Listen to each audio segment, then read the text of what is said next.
Hello दोस्तों, welcome to main point study. I hope आप सारे के सारे ठीक हो। तो जैसे कि आपको पता है कि मैं पोल साइंस के क्लास 11 के हर चैप्टर के मोस्ट इंपॉर्टेंट क्वेश्चन अपलोड कर चुका हूं। सबका लिंक आपको नीचे डिस्क्रिप्शन में मिल जाएगा। ये बात मैं हिंदी मीडियम वाले बच्चों के लिए भी बोल रहा हूं जिनकी पोल साइंस हिंदी में, और उन बच्चों के लिए भी बोल रहा हूं जिनकी पोल साइंस इंग्लिश में। ठीक है, सारे चैप्टर सबकी वीडियो का लिंक आपको नीचे डिस्क्रिप्शन में मिल जाएगा। जो हमारा पहला चैप्टर है कॉन्स्टिट्यूशन वाई एंड हाउ, उसके मोस्ट इंपॉर्टेंट क्वेश्चन का, यानी हमारा संविधान क्या और कैसे, है ना, भारतीय संविधान में अधिकार यानी राइट्स इन इंडियन कॉन्स्टिट्यूशन, ऐसे सारे के सारे चैप्टर के मोस्ट इंपॉर्टेंट क्वेश्चन की वीडियो नीचे डिस्क्रिप्शन में दे रखी है।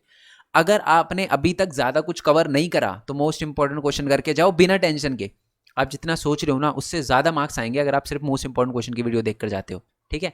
अब बच्चों ने बोला कि सर ठीक है क्वेश्चन तो समझ गए, but sir picture based question वो भी तो 5 नंबर के आ रहे हैं। बिल्कुल हाँ, 5 नंबर के आ रहे हैं और इसीलिए हम पिक्चर बेस्ड वाले क्वेश्चन भी करने वाले हैं।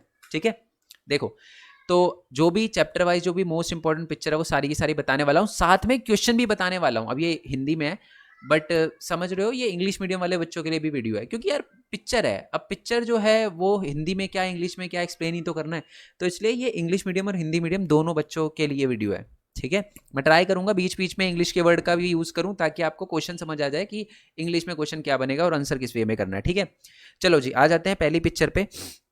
तो पहली पिक्चर जो है वो आप देख सकते हो कि ये जो पर्सन है, सबसे पहले तो इनकी बात करते हैं, ये है कौन, पहला क्वेश्चन यही पूछा गया है। तो ये जो है ये दो मुंह वाले व्यक्ति जो है वो है जी जवाहरलाल नेहरू। ठीक है, इनकी टोपी देखकर समझ जाया करो, जहां पर भी टोपी वाले पर्सन मिले आपको एग्जाम के अंदर तो समझ जाना वो जवाहरलाल नेहरू है, और पूछा जरूर जाता है कि ये टोपे वाले व्यक्ति कौन है, तो जवाहरलाल नेहरू है। बेसिकली इस पिक्चर में आप देखोगे ना सारे के सारे लोगों ने यहाँ पर सूट वगैरह पहना हुआ है, यहाँ पर जो है वो इंडियन अटायर में है। तो बेसिकली ये वेस्टर्न कल्चर को सपोर्ट करने वाले लोग हैं और ये भारतीय संस्कृति को सपोर्ट करने वाले लोग हैं। अब ये जो जवाहरलाल नेहरू है वो कर क्या रहे हैं, ये जो जवाहरलाल नेहरू है ना, ये दोनों में संतुलन बनाने की कोशिश कर रहे हैं, तालमेल बिठाने की कोशिश कर रहे हैं, कोऑर्डिनेशन ट्यूनिंग बिठाने की कोशिश कर रहे हैं। आप देख रहे हो दोनों के सुर ताल को मिलाने की कोशिश कर रहे हैं।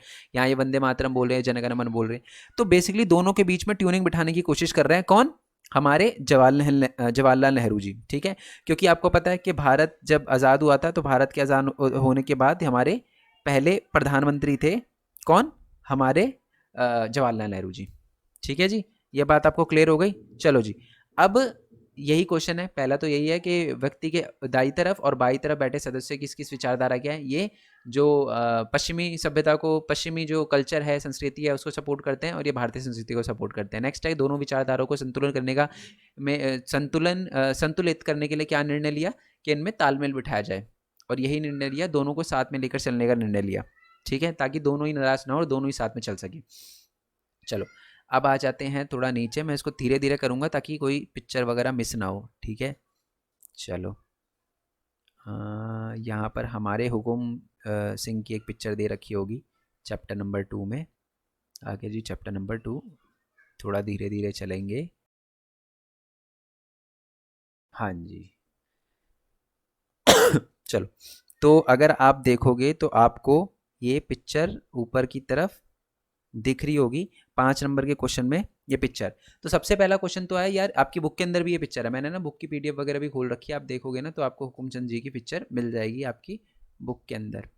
दिखा देता हूँ मैं, ये रही। ठीक है जी, तो इन्होंने एक पैराग्राफ वगैरह लिखा हुआ है, ये पैराग्राफ में भी क्वेश्चन आ सकता है, ये सरदार हुकुम सिंह जी है। ठीक है, चलो, तो सबसे पहले तो क्वेश्चन यही पूछा गया है कि जो मतलब ये उत्तर दिया, ऊपर दिया गया चित्र जो है वो किसका है, ये हमारे सरदार हुकुम सिंह थे। और मैं आपको बता दूं हमारे स्वतंत्रता सेनानी भी थे, और ये अहिंसावादी थे, देशभक्त तो थे ही और अहिंसावादी थे। जब मैंने बोल ही दिया कि ये स्वतंत्रता सेनानी थे तो देशभक्त तो फिर बताने की ज़रूरत ही नहीं है। तो ये स्वतंत्रता सेनानी भी थे, देशभक्त भी थे, और मैं आपको बता दूं कि ये हमारे संविधान सभा के सदस्य भी थे। संविधान सभा याद है ना, जिन्होंने संविधान बनाया था उन लोगों के ग्रुप को संविधान सभा बोला जाता है। सेकंड क्वेश्चन यही है कि संविधान निर्माण बनाने में इनका क्या योगदान था, तो ये संविधान सभा के जो सक्रिय सदस्य थे, एक्टिव मेंबर थे, और इन्होंने अपना पूरा योगदान दिया है, बढ़ चढ़कर योगदान दिया है ताकि संविधान को और अच्छा बना सके। अल्पसंख्यकों के बारे में इनका क्या विचार थे, लिखिए। तो आप देखोगे ना इसमें बेसिकली स्टार्ट ही अल्पसंख्यकों से होता है, क्योंकि आपको पता है कि अब सरदार है तो ये किस कम्युनिटी से, अपनी ये अपने भारत की सिख कम्युनिटी से है। तो सिख भी अगर आप देखो तो भारत में कितनी परसेंट है उनकी पॉपुलेशन, दैट इज अराउंड 2.3 या 2.4% है भारत के अंदर सिख। तो वैसे ये सिर्फ सिखों की बात नहीं कर रहे थे, भारत में रहने वाले सब अल्पसंख्यकों की बात कर रहे थे। ठीक है। बेसिकली इनका ये कहना था कि भारत के अंदर, ये पहली बात तो ये अल्पसंख्यकों के हितों के रक्षक थे। इनका कहना था कि अल्पसंख्यकों को भी फ्रीडम देनी चाहिए, उनको भी अधिकार वगैरह देने चाहिए। ये मानते थे कि अब है ना, अल्पसंख्यकों की जिम्मेदारी है कि देश को वो अपनी मातृभूमि समझे, अपनी माँ समझे और राष्ट्रवादी हो जाए। ठीक है। और उन्होंने फिर अल्पसंख्यकों के भाषा, धर्म, लिपि, उनको भी संरक्षण की मांग की कि उनको भी संरक्षण दिया जाए। ठीक है। जैसे कि पंजाबी भाषा, ठीक है, गुरुमुखी होती है जहाँ तक मेरे को पता है, लिपि। तो उन्होंने कहा कि ऐसा नहीं है कि सिर्फ एक ही लैंग्वेज चलाओ, सारी लैंग्वेज जो भी अल्पसंख्यकों की लैंग्वेज है उन सबका संरक्षण करना चाहिए। ठीक है जी, क्लियर हो गया। तो क्या समझ आया अल्पसंख्यकों के बारे में इनके क्या विचार थे? इन्होंने बोला कि भारत में जो भी अल्पसंख्यक रह गए हैं, अब उनकी जिम्मेदारी है कि वो देशभक्त बने, वो अपनी मातृभूमि समझे भारत को। और ये भी कहते थे कि अल्पसंख्यकों के हितों के लिए भी सरकार को काम करना चाहिए, उनकी भाषा, धर्म, लिपि सबको संरक्षण देना चाहिए। ठीक है। चलो जी, अब आ जाते हैं नीचे की तरफ। नीचे तीसरा चैप्टर आ गया। तीसरे चैप्टर में एक पिक्चर ज़रूर है, ये रही, और ये बहुत इंपॉर्टेंट है। ये बार बार आपके एग्जाम में ना पक्का पूछी जाती है, ये समझ लो आप। ठीक है जी। अच्छा जी, पिक्चर क्या है? पिक्चर में सबसे पहले तो निम्नलिखित कार्टून का ध्यानपूर्वक देखे और पूछे गए क्वेश्चन का आंसर दे। तो सबसे पहले तो कार्टून में हाथी की जो किस समस्या की और संकेत की, देखो सबसे पहले तो मैं आपको बताता हूँ, यहाँ पर लिखा है अडल्ट वोट। ठीक है। वयस्क मताधिकार लिखा हुआ है। ये टोपी वाले, पता ही है आपको, देखो हाथी की जो पूंछ खींच रहे हैं, नेता का नाम क्या है, टोपी पहनी हुई है, समझ जाना जी, जवाहरलाल नेहरू है जी हमारे। ठीक है। वयस्क मताधिकार से आप क्या समझते हैं? तो 18 साल से जो जिनकी आयु ज़्यादा है, उन सभी को बिना भेदभाव के वोट डालने का अधिकार, यही वयस्क मताधिकार कहलाता है। तो नीचे के 2 क्वेश्चन तो हो गए। अब आते हैं थोड़ा सा ऊपर, यानी फर्स्ट क्वेश्चन पे। कार्टून में हाथी किस समस्या की ओर संकेत की तरफ, किस समस्या की और संकेत करता नजर आता है? मतलब ये देखो बात क्या थी, 1950 में एक्चुअली में हमारे पहली बार इलेक्शन हुए थे भारत के अंदर। ठीक है। तो जब 1950 के अंदर इलेक्शन हुए थे ना, तो बहुत ही बड़ी एक सबसे बड़ी समस्या थी कि भारत में ज्यादातर लोग पढ़े लिखे नहीं थे। अब उनको पहली बार वोट हो रहा था, ऐसा तो नहीं है आज तो देखो हर साल होता, मतलब हर बार वोट होता है, हर 5 साल में वोट होता है, तो लोगों को आदत हो गई है, उनको पता है कि वोट कैसे डालते हैं। बट उस टाइम पहली बार हो रहा था।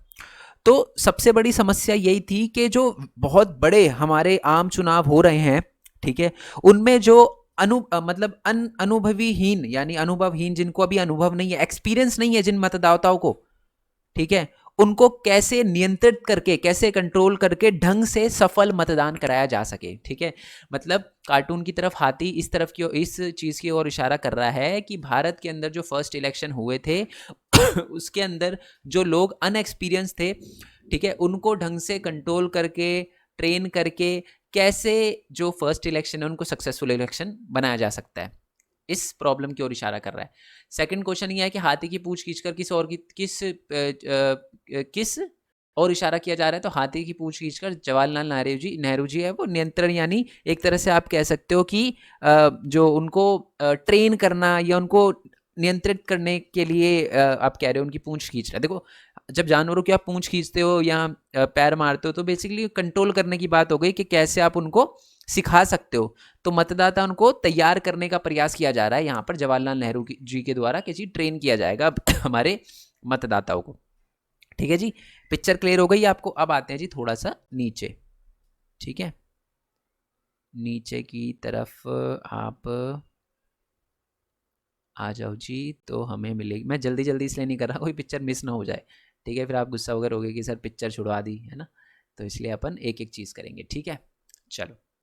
सबसे पहला तो इसमें आपको सबसे पहले क्वेश्चन पूछा गया है कि चित्र में सबसे आगे कौन नजर आ रहे हैं, ये बताइए। ये तो सबसे इजी क्वेश्चन है कि चित्र में, आपको पता है, मैंने बताया कि बार बार एक ही क्वेश्चन पूछा जाता है कि सबसे पहले तो चित्र में आपको हमारे भारत के प्रथम प्रधानमंत्री दिखाई दे रहे हैं, जो हैं जी जवाहरलाल नेहरू। इनकी बात नहीं हो रही, इनकी बात हो रही है लोकसभा में एंटर कर रहे हैं। ये दिख नहीं रहा है क्या लिखा हुआ है, ये लेडी के उस पर,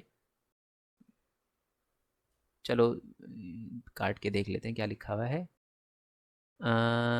ओके, इसकी ज़रूरत नहीं है, बट पर्सन के बारे में पूछा है ना कि कौन है ये, तो अपने जवाहरलाल नेहरू जी है, सबसे आगे नज़र आ रहे हैं। उनके आगे होने से क्या अभिप्राय है कि वो भारत के प्रधानमंत्री है। ठीक है, तो भारत के प्रधानमंत्री है और वो भारत को लीड कर रहे हैं, और यही दिखाता है कि वो निर्वाचन के मतलब पावर है उनके पास, और वो ही एक तरह से भारत के प्रधानमंत्री है, क्योंकि प्रधानमंत्री एक तरह से करता है सब कुछ काम वगैरह। किन्हीं दो नेता को पहचानिए। तो पहले नेता तो जवाहरलाल नेहरू जी हो गए, दूसरे नेता ये हैं अबुल कलाम आज़ाद। अब्दुल कलाम आज़ाद नहीं बोला मैंने, अबुल कलाम आज़ाद। पहले हमारे एडुकेशन मिनिस्टर थे, ठीक है, याद रखना ये बात, हमारे इंटरीम गवर्नमेंट में और वैसे भी हमारे एडुकेशन मिनिस्टर थे, ठीक है।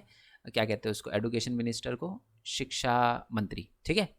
नेक्स्ट है कि प्रधानमंत्री की शक्तिशाली होने के पीछे क्या कारण है। पहली बात तो यही है कि आपको पता है कि बहुमत दल की पार्टी के नेता होते हैं ये, जैसे कि उस टाइम कांग्रेस थी तो कांग्रेस पार्टी के नेता थे ये, ठीक है। तो ये इसलिए वो ज़्यादा पावरफुल होते हैं। और दूसरा रीज़न ये है कि वास्तविक शक्तियों का प्रयोग यही करते हैं, मेन पावर इन्हीं के पास होती है, ठीक है। सारे मेन जो निर्णय होते हैं, मुख्य निर्णय होते हैं देश से रिलेटेड, वो सारे यही लेते हैं, तो इसलिए ज़्यादा ताकतवर है, ठीक है। अब इसी के नीचे हम नेक्स्ट पिक्चर पे आते हैं। नेक्स्ट पिक्चर में ये CMC ट्रस्ट वोट, मैं थोड़ा सा ये सिनेरियो समझा देता हूँ। बात क्या है, कभी कभार ऐसा होता है कि आपको उन्हें इलेक्शन में जीतने के लिए कुछ पर्टिकुलर सीटें चाहिए, जैसे कि मान लो दिल्ली में हो रहे इलेक्शन, एग्जाम्पल दे रहा हूँ मैं, नंबर जो है वो सीटों का गलत बोलूँगा एग्जाम्पल देने के लिए, सीधा सीधा नंबर रखूँगा ताकि आपको आइडिया लग जाए। आपको अगर दिल्ली के अंदर CM वगैरह बनना है ना, तो आपको कम से कम मान लो 51 सीटें चाहिए, 100 सीटें हैं टोटल, आपको 51 सीटें चाहिए। अब मान लो कोई भी पार्टी है वो 51 सीटें नहीं ला पा रही, तो वो क्या करेगी, दूसरे पर्सन को अपनी पार्टी के अंदर मिलाने की कोशिश करेगी। लेट्स अज्यूम कि पार्टी A है, उसको 50 सीटें मिली, उसको एक और चाहिए, तो वो क्या करेगी, पार्टी B के किसी बंदे को बोलोगी कि आप मेरे साथ आ जाओ, हमारा सपोर्ट कर दो, रहो पार्टी B में ही बट हमारा सपोर्ट कर दो और हमें CM बनवा दो बस हमारी पार्टी का कोई, है ना, और बाद में हम भी आपके लिए करेंगे, ठीक है, और आपकी बात मानेंगे, ये सारी की सारी बातें। तो समझ आ गया, इसी चीज़ को कहते हैं विश्वास मत, ठीक है। पार्टी ए, देखो पार्टी ए के पास 50 सीटें थी, 50 मेंबर उनके जीते थे इलेक्शन के अंदर, बट अब उन्होंने क्या किया कि विश्वास मत के लिए वो किसी और पार्टी मेंबर के पास गए कि जी आ जाओ, आप हमारी पार्टी में आ जाओ, प्लीज़ प्लीज़ हमारी पार्टी में आ जाओ, ठीक है। चलो जी, ये बात आपको समझ आ गई है। तो अब आते हैं जी क्वेश्चन पे। क्वेश्चन क्या है, विश्वास मत से क्या अभिप्राय है। तो विश्वास मत से अभिप्राय है कि जी हमारा जो भी संसद है ना, उसमें एक तरह से कह सकते हो बहुमत, बहुमत का क्या मतलब है कि 51 चाहिए आपको, जैसे दिल्ली में बहुमत क्या होगी 51।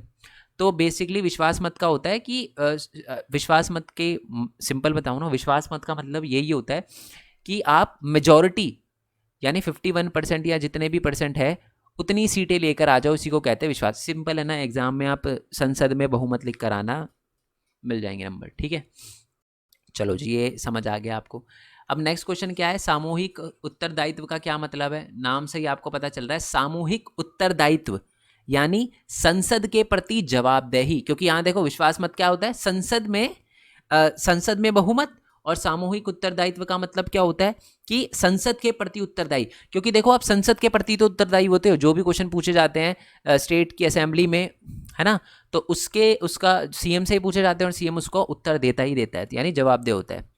विश्वास मत जीतने के बाद मुख्यमंत्री की परेशानियां समाप्त नहीं होती, इस कथन से अभिप्राय क्या है। सिंपल है, 51 मिल तो गई उसे B पार्टी का सपोर्ट लेके, पर उसे हमेशा डर लगा रहेगा कि B पार्टी का जो आया है हमारा सपोर्ट किया है का ये पैर ना खींच ले अपना वापस, और उसके बाद फिर दोबारा से किसी और पार्टी के बंदे को मिलवाना पड़ेगा हमें, या तो दोबारा इलेक्शन होंगे, तो ये एक डर लगा रहता है हमेशा CM को, ठीक है जी। क्लियर हो गई है बात आपको। चलो जी, अब थोड़ा सा और नीचे की तरफ आते हैं हम।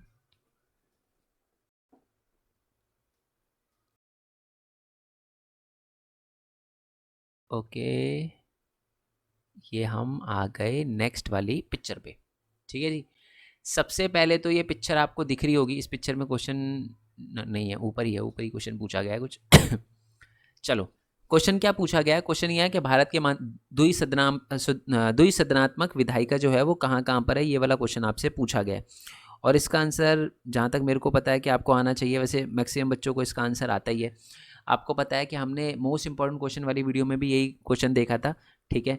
तो ये पिक्चर बेस्ड क्वेश्चन में भी आ गया, क्योंकि आपको मैप में पता होना चाहिए कौन कौन सा था। सबसे पहले तो हमारा तेलंगाना, उसके बाद यूपी, उसके बाद अपना महाराष्ट्र भी था एक, कहाँ गया महाराष्ट्र अपना, ये रहा महाराष्ट्र हो गया, ठीक है। उसके बाद आंध्र प्रदेश था, कर्नाटका था, ओके।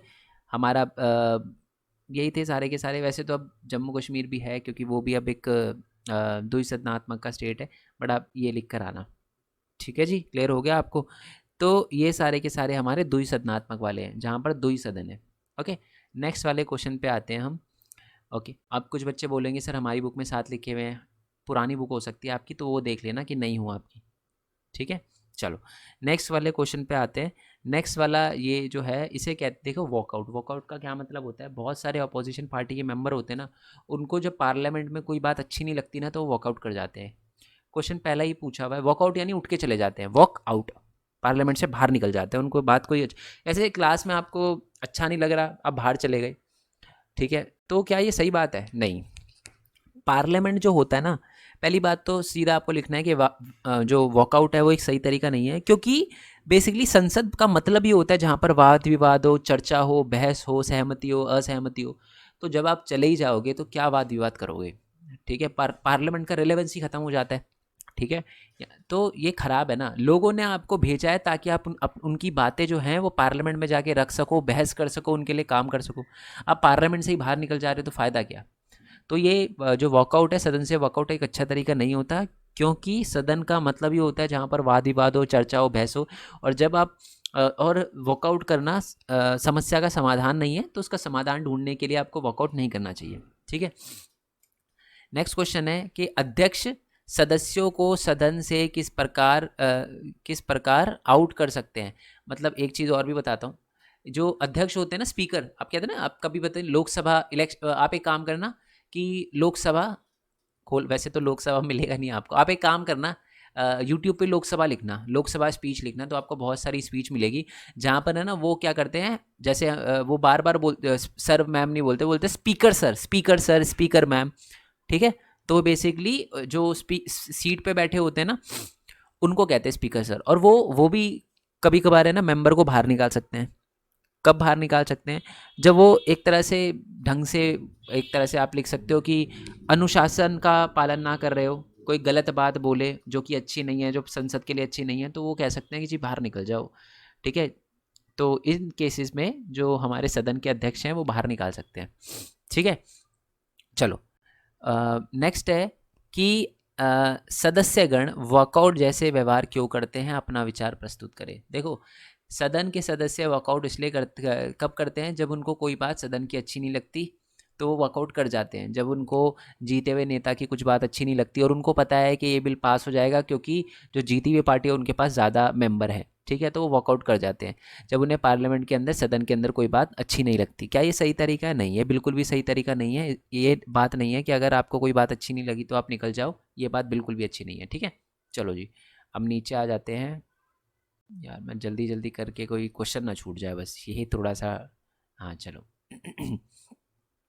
चलो, ये आपको दिख रहा होगा, ये जो हमारे जो कोर्ट के जो जज होते हैं ना, उनका हथौड़ा है ये।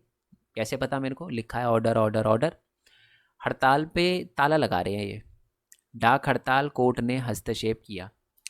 ये ना एक पुरानी बात है, जब है ना एक बार क्या हुआ था कि डाक जो होते हैं ना हमारे पोस्ट ऑफिस, उन्होंने हड़ताल कर दी थी। तो सुप्रीम कोर्ट ने कहा जी ये नहीं कर सकते आप ऐसी जो मतलब आप जब लोगों के लिए काम कर रहे हो तो वहाँ पर आप हड़ताल नहीं कर सकते, क्योंकि इससे लोगों को असुविधा होती है। तो उन्होंने हड़ताल को रोकने की मांग करी।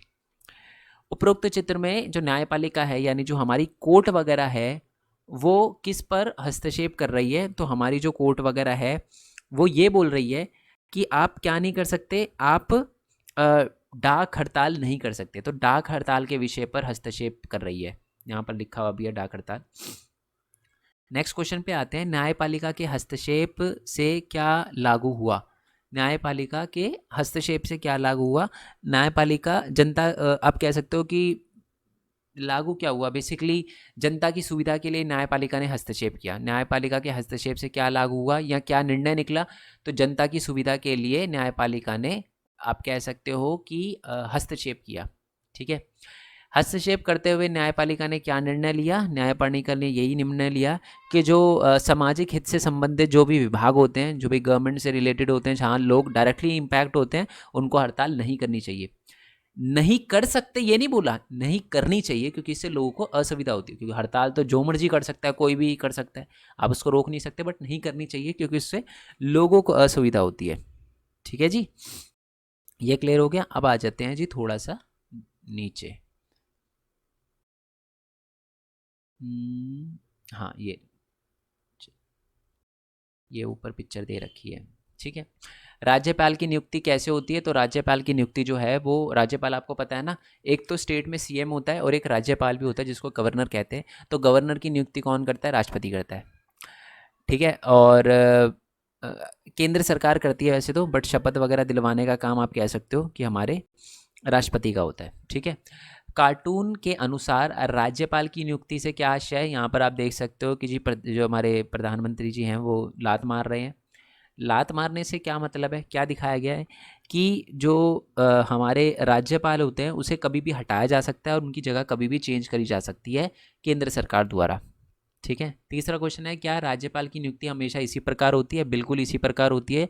उनको केंद्र सरकार की इच्छा के अनुसार कभी भी चेंज किया जा सकता है और कहीं और पर शिफ्ट किया जा सकता है। ठीक है, नेक्स्ट पिक्चर पे आते हैं। हमारी नेक्स्ट पिक्चर कौन सी है? नेक्स्ट पिक्चर है ये। नेक्स्ट पिक्चर क्या है कि भारत के 1947 के मानचित्र से 4 रियासतों के नाम लिख कर बताइए कि वर्तमान समय में इनका विलय किन राज्यों में हुआ है। तो बहुत सारी रियासतें हैं, जैसे राजपूताना रियासत, किस में होगा इसका विलय? राजस्थान में। पता है स्टेट का नाम राजस्थान है। उसके बाद यहाँ पर आप देखो जूनागढ़ लिखा हुआ है, कहाँ पर है ये? गुजरात में। ठीक है, उसके बाद मैसूर मिलेगा नीचे की तरफ आपको, ये किस तरफ है? कर्नाटका में दिख ही रहा है आपको। मद्रास कहाँ पर है? मद्रास अपना तमिलनाडु में है। ठीक है, तो मैप देख कर ही बता सकते हो आधे का तो आंसर आप। नेक्स्ट है, 4 राज्यों के नाम लिखो जिनका नए राज्यों के रूप में जन्म हुआ है, यानी जो पहले नहीं थे बट अब है। तो सबसे पहले तो आप देख सकते हो यहाँ पंजाब लिखा हुआ है, हरियाणा नहीं लिखा हुआ। तो हरियाणा हो गया, हिमाचल हो गया, उत्तराखंड हो गया, उत्तराखंड भी नहीं लिखा हुआ, संयुक्त प्रांत लिखा हुआ है ना। और कौन सा? तेलंगाना हो गया, यहाँ पर एक तेलंगाना भी पड़ता है, तो तेलंगाना भी नहीं है तो तेलंगाना भी है। छत्तीसगढ़ भी नहीं दिख रहा है यहाँ पर, तो छत्तीसगढ़ भी होगा। ठीक है, तो ये सारे के सारे राज्य, 4 से ज़्यादा ही राज्य बता दिया मैंने। गैर हिंदी राज्यों के नाम लिखो। बड़ा सिंपल है। ठीक है, कर्नाटका लिख सकते हो आप, आंध्र प्रदेश लिख सकते हो, तमिलनाडु लिख सकते हो। ये सारे के सारे गैर हिंदी है, जहाँ पर बहुत कम लोगों को हिंदी समझ आती है या वो बोलते हैं। समझ तो आती होगी क्योंकि वहाँ पर हिंदी पढ़ाई जाती है। ये बात मेरे को कब पता चली? जब एक बच्चे ने मेरे को कर्नाटका से मैसेज करा कि सर मेरे को है ना थोड़ा सा सिलेबस में दिक्कत आ रही है। तो मैंने जब सिलेबस की वेबसाइट खोली उनकी, कर्नाटका की, सब कन्नड़ में था। तो मेरे दिमाग मतलब सर के ऊपर से सब फ्लाईओवर चला गया सब कुछ। तो इसलिए पता है मेरे को कि वहाँ पर, और उन्होंने इंग्लिश में टाइप किया था, मेरे को लगा इंग्लिश में होगी वेबसाइट भी, बट पता चला कि कन्नड़ में है। तो बहुत डिफिकल्ट हुआ मेरे लिए। चलो, ये हमारा जो लास्ट चैप्टर है यानी स्थानीय सरकार, उससे है ये पिक्चर क्या है कि चलो इस पिक्चर को बताने से पहले मैं आपको बात बता दूं कि हमारा एक डिफरेंट चैनल भी है। जैसे ये पता है मेन पॉइंट स्टडी का, आई होप इसको सब्सक्राइब कर दियो आपने। बाकी हमारा चैनल है मेन पॉइंट टेक करके, इस पर मैं ये बताता हूँ स्टूडेंट अर्न कैसे कर सकता है, पैसे कैसे कमा सकता है। सबसे इंपॉर्टेंट चैनल है ये। ठीक है, आप अर्न कैसे कर सकते हो, यूट्यूब पे एनिमेशन वीडियो कैसे बना सकते हो, उससे उसे यूट्यूब पे डालकर अर्न कैसे कर सकते हो, दूसरे की वीडियो कॉपी करके अर्न कैसे कर सकते हो।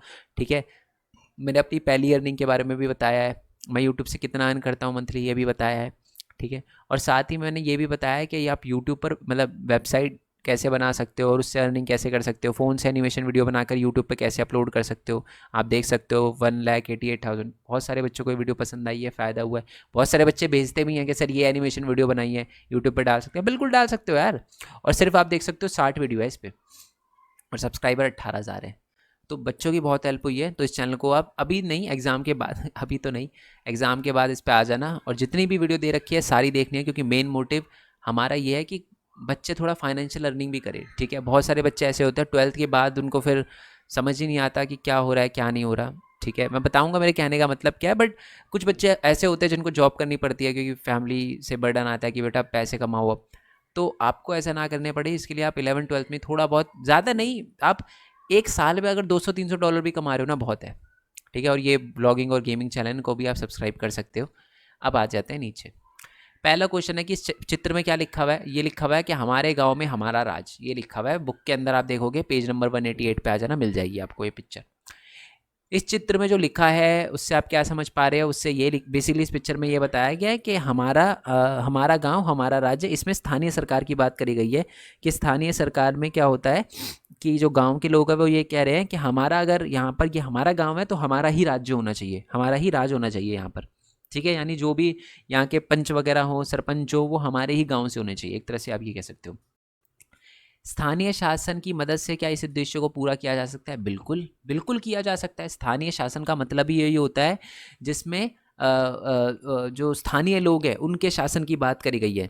ठीक है, और इससे फ़ायदा यही होता है कि स्थानीय लोग जो हैं, जो स्थानीय सरकार में क्या होते हैं, स्थानीय लोग होते हैं जो उस एरिया की समस्याओं को जानते हैं और वो बहुत अच्छे से समस्याओं का समाधान कर सकते हैं, और उनको पता होता है कि दिक्कतें क्या उनके एरिया में। मान लो आपके एरिया में कोई एमएलए वो बनता है जो कि गुजरात से है ना, तो आप मान लो, ओके मैं बात करता हूँ, मैं दिल्ली में रहता हूँ, तो कोई ऐसा बंदा जो मान लो कर्नाटका से, उसे पता ही नहीं कि मेरे एरिया में दिक्कत क्या है, क्या पता रोड की दिक्कत हो वो स्कूल बना रहे हैं, स्कूल की दिक्कत हो वो रोड बना रहे हैं, तो ये नहीं पता होगा ना, इसलिए स्थानीय सरकार बहुत ज़्यादा ज़रूरी होती है। ठीक है, चलो अब नीचे वाले की बात करते हैं कि इस उद्देश्य के प्रति किन किन समस्याओं का सामना करना पड़ता है।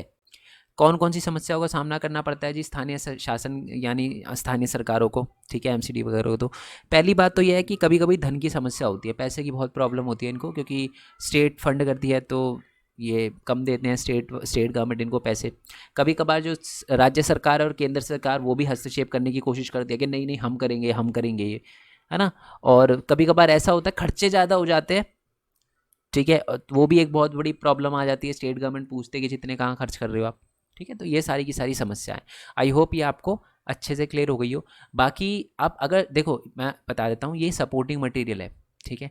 इससे वीडियो बनाने का एक और मोटिव है, वैसे तो इसके आंसर इसी के अंदर लिखे हुए हैं, मैं ये टेलीग्राम पे भी सेंड कर दूंगा, आपको पता ही है ना टेलीग्राम हमारा चैनल है, स्क्रीन पे आपको दिख रहा होगा, नहीं तो आप main point study 11 arts Telegram पे जब सर्च करोगे आप हमारे टेलीग्राम चैनल पे आ जाओगे 11th क्लास के, तो वहाँ पर ये पिक्चर बेस्ड क्वेश्चन तो मिल ही जाएंगे आपको, साथ में पैराग्राफ वाले क्वेश्चन भी मिल जाएंगे। ये तो नहीं कह सकता कि मैं डिट्टो आएंगे, पिक्चर बेस्ड तो डिट्टो आएंगे, बट इस वाले क्वेश्चन में ये है कि आपको आइडिया लग जाएगा कि कैसे क्वेश्चन आएंगे और कैसे उनका आंसर करना है। ठीक है, क्योंकि नीचे आंसर भी लिखे हैं तो आपको आइडिया हो जाएगा पढ़ के। ठीक है, तो पिक्चर बेस्ड क्वेश्चन और ये पैराग्राफ वाले क्वेश्चन आप कर लेना। ओके, और बाकी एनुअल के लिए मैं आपके chapter wise picture based question बनाऊंगा। वैसे तो इसमें मैंने सारे इंपॉर्टेंट पिक्चर बेस करवाए हैं, बट जब एनुअल के लिए हम प्रिपेयर करेंगे तो मैं चैप्टर वाइज हर एक पिक्चर को एक्सप्लेन करूंगा, चाहे वो इंपॉर्टेंट हो या नहीं हो। ठीक है, चलो आई होप ये बात आपको समझ आ गई। Chapter wise most important question करना मत भूलना।